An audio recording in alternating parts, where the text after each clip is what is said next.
देखिए, श्रीमद् भगवद गीता एक बात कहती है कि ये यथा माम प्रबदन्ते तांस तथैव भजाम्यहम्। यानी श्रीमद् भगवद गीता में भगवान कहते हैं कि जो मुझे जिस दृष्टि से देखता है, जिस रूप में भजता है, मैं उसको उसी रूप में दिखाई देता हूँ। जिसने जिस रूप में प्रयागराज को देखा, महाकुंभ को जिस रूप में देखा, उसको वही दर्शन वहाँ किए। और हर तबके के व्यक्ति को उसके अनुरूप वहाँ सामग्री भी मिली। आप देखें, दुनिया के अंदर आप में से बहुत सारे लोग ऐसे होंगे जिन्होंने दुनिया के तमाम न्यूज़पेपर को भी देखा होगा और उन आयोजनों में आप भागीदार भी बने होंगे जिसके बारे में उनकी नेगेटिविटी और उनके द्वारा जो तमाम प्रकार की गलत टिप्पणियां की जाती थी, उनमें अगर आप देखेंगे बहुत सारे ऐसे थे जिन्होंने इस पूरे आयोजन के बारे में जो टिप्पणी की है। द वॉल स्ट्रीट जर्नल जो यूएस की है, उसने कहा है कि यह एक ऐसा आयोजन था जहां अमेरिका की कुल आबादी से ज़्यादा लोग थे। यानी यूएस की जो कुल पॉपुलेशन है उसकी लगभग दुगनी आबादी इस आयोजन का हिस्सा बनी थी। बीबीसी ने कहा कि महाकुंभ मानवता का सबसे बड़ा समागम था। बीबीसी की टिप्पणियां हर व्यक्ति जानता है। एक्सप्रेस ट्रिब्यून ने यह विश्व का सबसे बड़ा धार्मिक समारोह था। द न्यूयॉर्क टाइम्स ने लिखा है कि आयोजन न केवल श्रद्धालुओं और पर्यटकों, यानी इस आयोजन में न केवल श्रद्धालु और पर्यटक ही नहीं बल्कि नेता और हस्तियां भी पहुंची।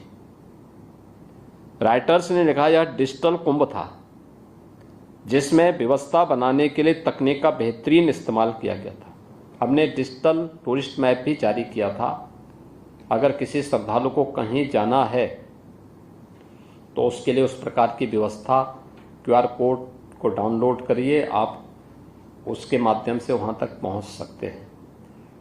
टॉयलेट की पोजीशन क्या है, आप उसके माध्यम से जानकारी ले सकते हैं। हम लोगों ने इसके अलावा वहाँ पे सुरक्षा के लिए भी इसका बेहतरीन इस्तेमाल किया था।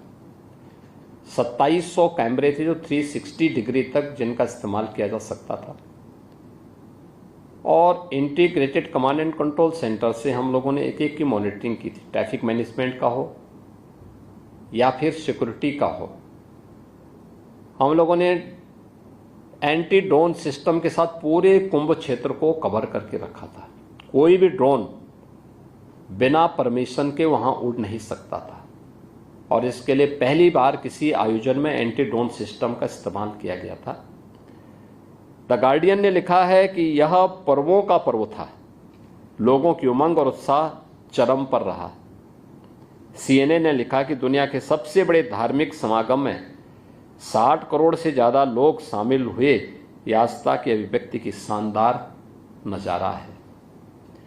और यूनेस्को ने लिखा है, यूनेस्को के जो डायरेक्टर थे टिम कर्टिस, उन्होंने भी एक बयान इस पे जारी किया था। वे स्वयं महाकुंभ के आयोजन में भागीदार बने थे। उन्होंने भी इस बारे में लिखा कि यूनेस्को ने 2019 में कुंभ मेले को मानवता की अमूर्त सांस्कृतिक धरोहर के रूप में मान्यता दी।